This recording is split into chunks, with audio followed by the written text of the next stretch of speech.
everyone. Hi everyone, I'm Sarada Devi.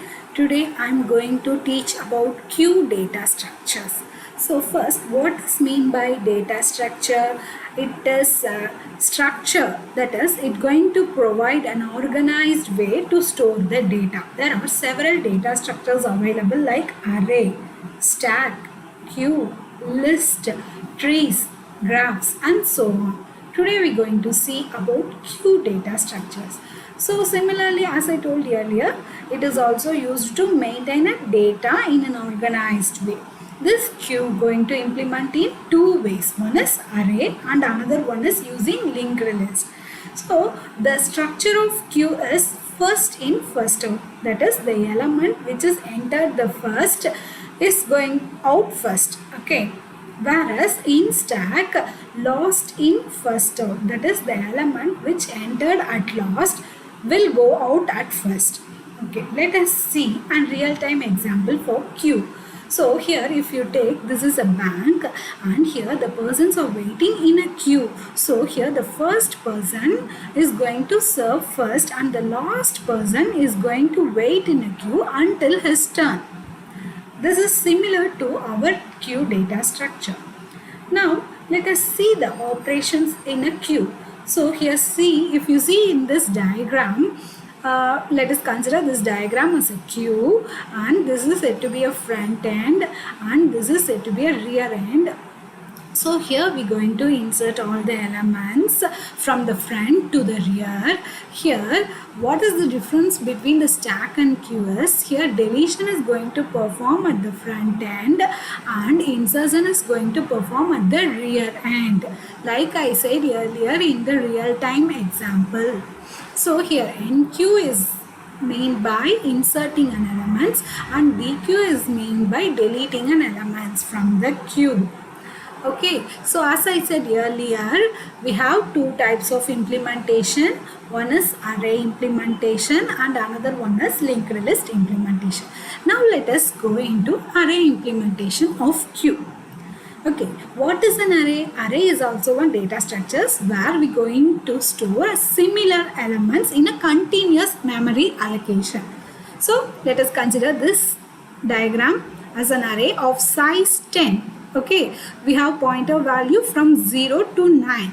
Now, what we are going to do is, we are going to insert some elements and we are going to consider this array as a queue. So, what we needed to consider this as array as a queue means, we have to assign two pointers. One is front and another one is rear. Because at the front, deletion takes place. Okay, and at the rear, insertion takes place. Right. We have to fix the size of array because array has the fixed size. Okay. Now let us enqueue.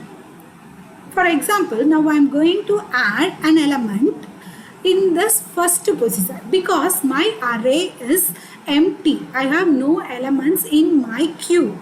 So first, before adding an element into the queue, I am going to check whether already there is an element or not. Okay, so before that we have to initialize our queue as front and rear both equal to -1.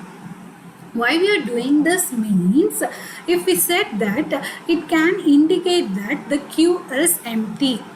So now we are going to check whether the queue is empty or not.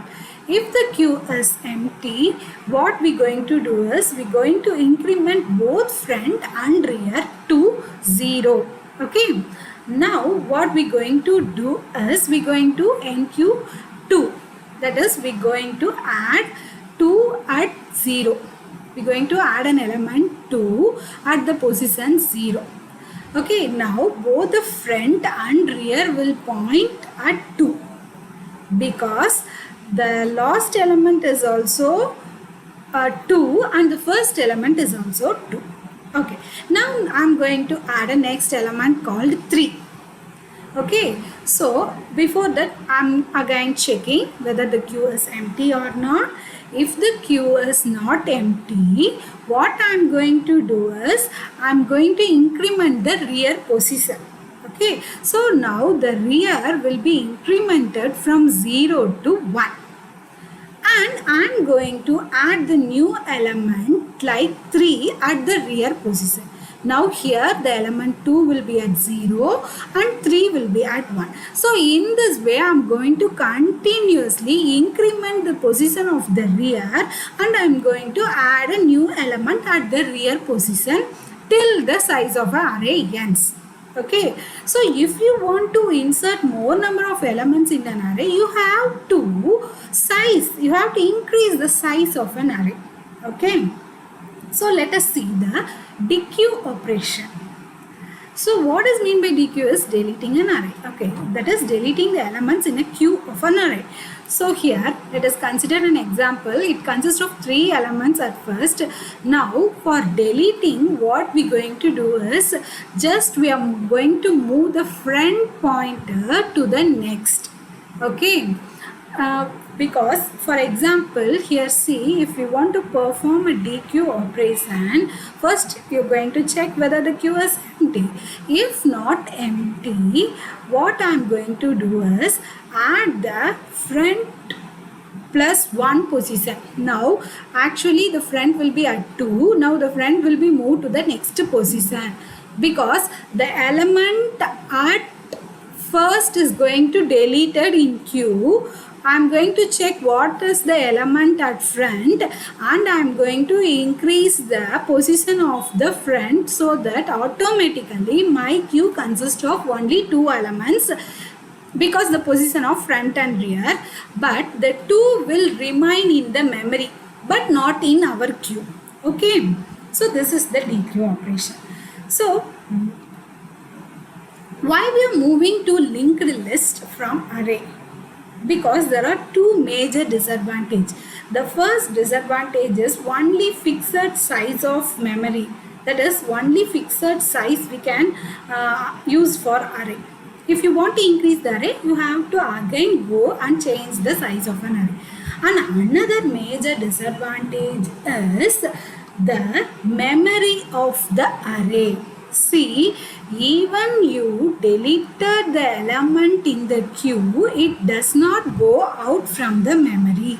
So you are wasting the memory in array. Okay, so we are going to linked list implementation. How we going to insert an element in a linked list?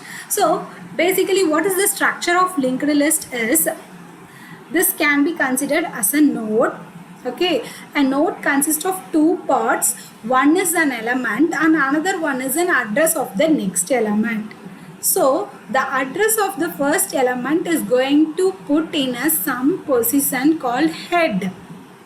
This is the structure of linked list. Using this structure, how we going to implement queue? Let us see.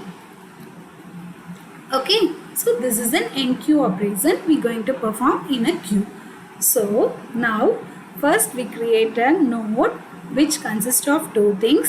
One is the actual data or element and next one is the address of the next node. Okay, so here see, we are assigning front and the front consists of the address of the first node. If you want to increase the nodes, that is if you want to increase the number of elements, you are going to increase the nodes. Okay, so see here, if you first I am going to create a node and add an element to the node, and I am going to create another element 4. So in this way I am keep going on incrementing the queue. Okay, so this is no problem. Now how we are dequeuing? See here, as we know, only the front will be deleted, right? Only the element at the front will be deleted. So automatically we are going to check what is here. So at the front there is 2. So what we are going to do is, we are going to remove the memory of the front. See here what we are doing. See here, this is our front and this is our rear. Okay, now in order to delete the element in a queue, we have to check the front. But now the front is at 4. Now you have to move the position of the front to next, that is from this 200 it have to save the address of the next node as 300. Okay, so automatically the 200 memory allocation will be freed. Okay, this is the major difference between our array implementation and linked list implementation. So make sure you understand clearly. Okay, so now let us recall all the topics. So today we saw about queue. So queue is one of the data structure which is used to organize the data. Okay, so here we use two types of implementation and a FIFO structure. So between these two methods, we think linked list as a best method because of memory allocation. Okay, so unlike stack, queue is a best storage algorithm. Thank you.